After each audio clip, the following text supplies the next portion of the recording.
we're not in disagreement right now that Asia's leading the race, but what other players do you think?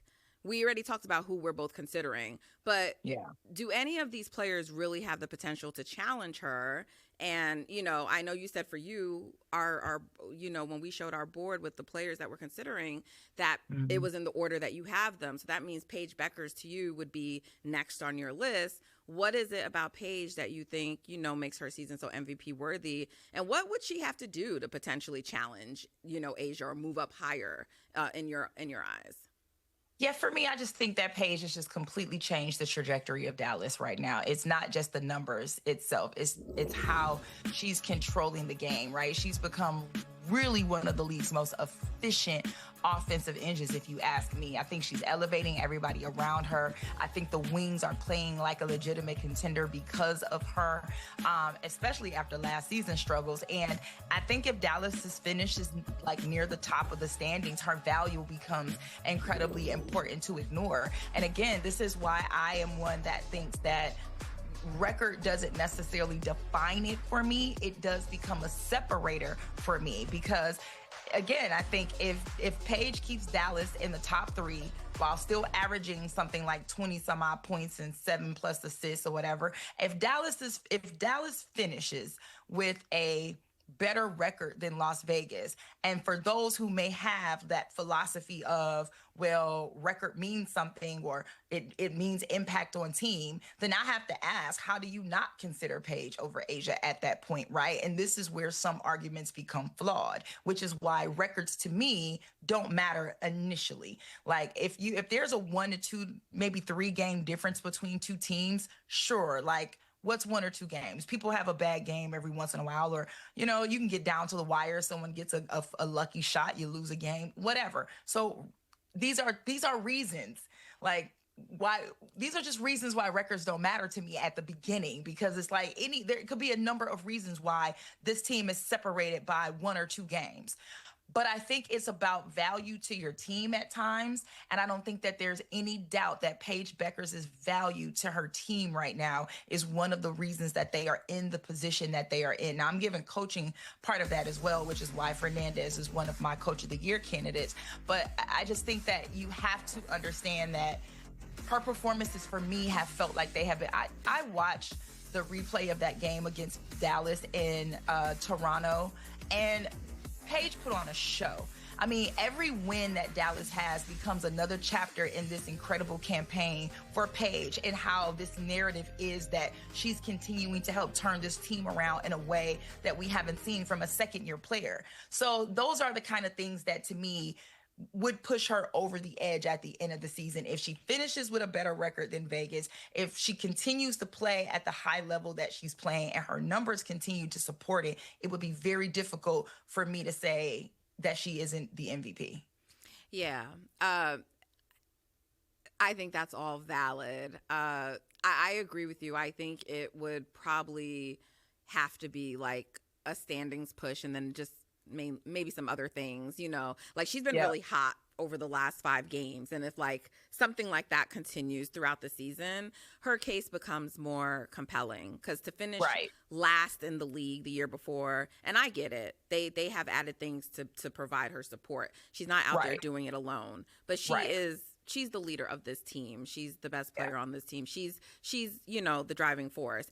And so when you consider that, if, you know, again, we don't know how Vegas is going to remain throughout these standings, but we know that Dallas does own a tiebreaker over them. So it would, for me, also depend on like, okay, are you just like 1 game ahead? Did you surpass Vegas by a tiebreaker? Like, it, you know, but at the end of the day, if you can move up to be like top 1 or 2, coming off what you did last season, that does make the argument much more compelling, I would say, for Paige. So I agree with you on that. Another guard that's in the running, in my opinion, for MVP is Olivia Miles. And obviously everyone has been talking about Olivia Miles this season. Like, cheap for the most part, again, unless something happens or goes crazy. I think people keep saying like she's the rookie of the year. That's almost like just an afterthought at this point. But I mean, really, she's having an incredible season, not just as a rookie, but as a player. And I think with Olivia Miles, what's I don't love is that sometimes people make this argument that, well, she went into a great situation. That's very true. And they were number one last year. That's true. But that's overlooking a lot of things. And I also there's something about the Minnesota Lynx, and this is credit to the greatness of Cheryl Reeve, that people think every player goes there and will succeed and they're just a system player. And therefore, it's like they're giving all the credit to Cheryl. And in my opinion, not always enough to the players. I feel like it happens a little bit sometimes with Napheesa Collier. And I'm seeing it with Olivia Miles right now. They're just like, oh, great. I mean, she the winningest coach and did all these things.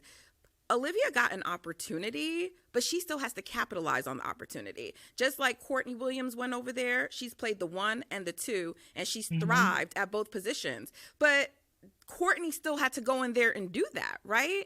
People make this similar argument about the San Antonio Spurs all the time, right? Oh, it's the system, it's the system. But when when Tim Duncan left and Kawhi Leonard was gone, when they had no more generational talents or DPOY MVP level candidates, what happened to the Spurs? Non-existent. No system mattered until, they got the freakish alien who is a generational talent, right? Yep. In Wemby. So, come on. We can credit systems, but we saw when they were trying to run, the triangle for the New York Knicks years ago when Phil Jackson was leading things over there as the GM, and he brought in these coaches and wanted to run the triangle. What did the New York Knicks do? Right? So there's, that system was less effective without Kobe or Michael Jordan. So these players maximize the system, and systems are built around the players' talents. And for Olivia Miles to come in to a team that is missing Napheesa Collier, who people consider, when she's playing in healthy, I think a top 3 player in this league. She's an MVP level candidate. She's their best player, and she is missing to start the season. You've lost the co-DPOY in Alana Smith. You lost a key rotation player in Jessica Shepard. You add in new pieces. For her to come in, to run point, to have these vets taking direction from her, for her to be putting up the numbers she does, which are comparable to Paige Bueckers, right? They're both putting up great numbers. She's having an MVP year, and I am confused by anyone who knocks the notion of that, who wants to attribute it to a system, or who says, there's some superior gap that Paige Bueckers has over her. Both of these two players are having outstanding seasons as guards, and we are talking about them in the MVP conversation, Terrika. We can see the numbers here are really comparable, but Terrika, you know better than me. You've covered this league for a long time. The number of guards to win an MVP in WNBA history is only 2, okay? It's Cynthia Cooper and it's Diana Taurasi. And there's some, hybrids in there that some people will talk about, like Cheryl Swoops and Maya Moore and Elena Deladon. Some people say she was a big guard. But those players really were forwards.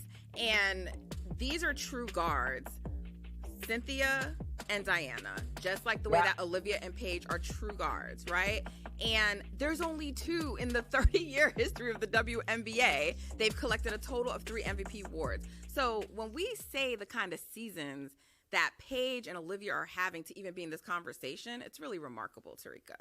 100% agree. I mean, I know it sounds crazy to say that Minnesota exceeded expectations so far, but literally you just ran down why it's fair to say that they have once again exceeded the expectation, because I don't think people thought after the offseason and that the fact that Napheesa wasn't going to play to start the season, that they would be on the tear and on the run that they have. Now, you should have thought it, because again, this is the same thing that we saw last year. It's the same thing that we saw the year before, and they just continue to play solid basketball. But I think it's less that Cheryl Reeve has this one particular system that you've got to figure out. She understands her personnel, and she's able to make her system fit with whom she has on her roster. And Olivia Miles is one of those players that fits into whatever it is that she's running. She understands it. She knows how to dictate tempo. She knows how to create easy offense for other people. She understands the identity of this team, and she's playing in it and she's buying in it. And I think anybody that's going to use the fact that it's her first year against her really don't know basketball. And that's just the bottom line. It being your first year, we're not looking at the history of you having been in this league. That's not what we're judging when we're judging somebody's MVP. We're judging your season. And it doesn't matter if you've been here 10 years, if you've been here 5 years, or if it's your first year.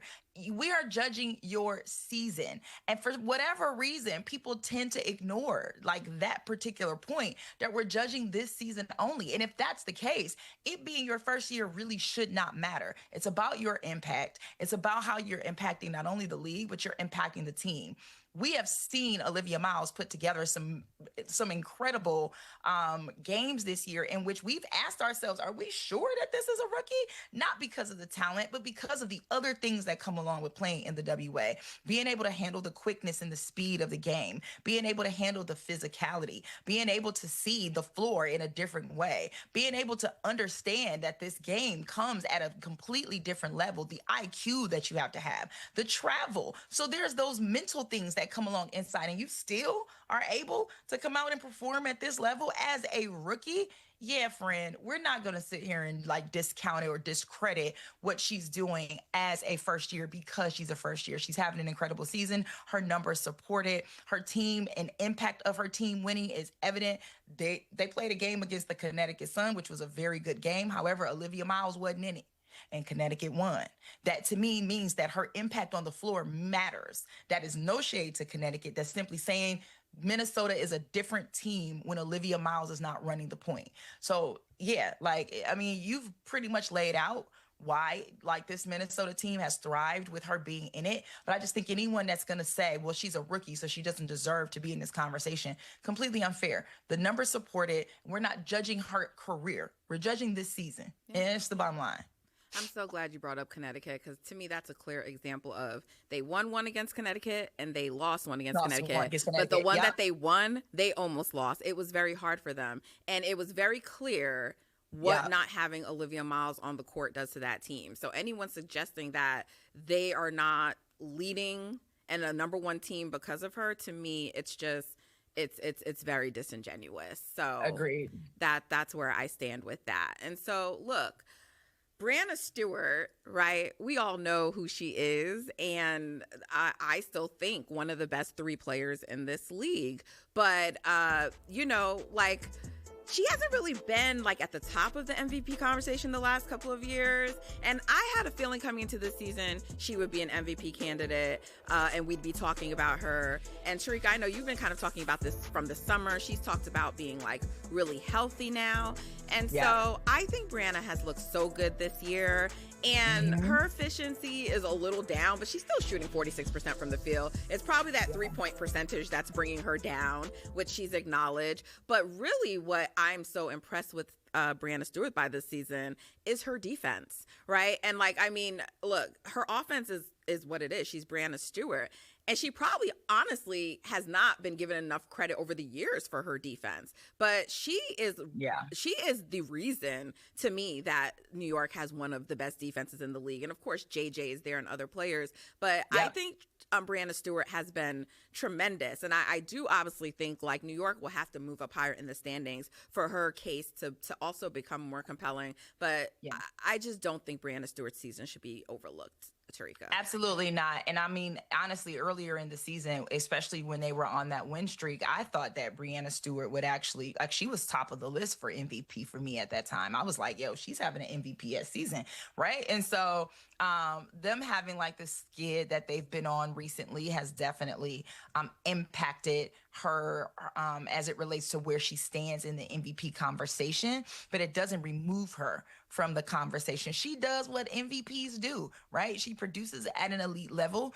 I feel like she's like the stabilizer for that team because she's consistently carrying the load, right? She's consistently carrying the offense when having to defend multiple positions.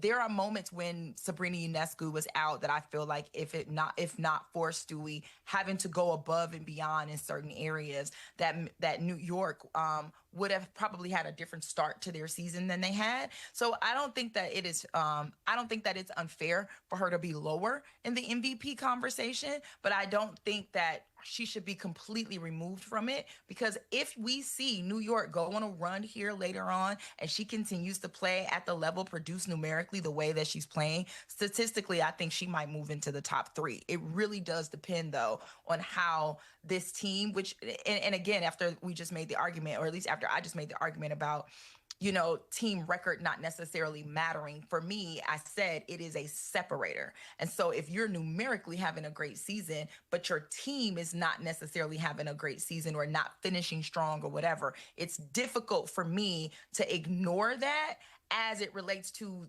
defining where I should place you. You know what I mean? Again, I think MVP is a individual accolade, but if you are not having great success as a team, for those who like to make the argument, if you're not your team's MVP, how can you be the league MVP? Your team has to help you. It doesn't necessarily hurt you, but they have to help you. And that is the way that New York can help Stewie in this argument, is they've got to win. Absolutely.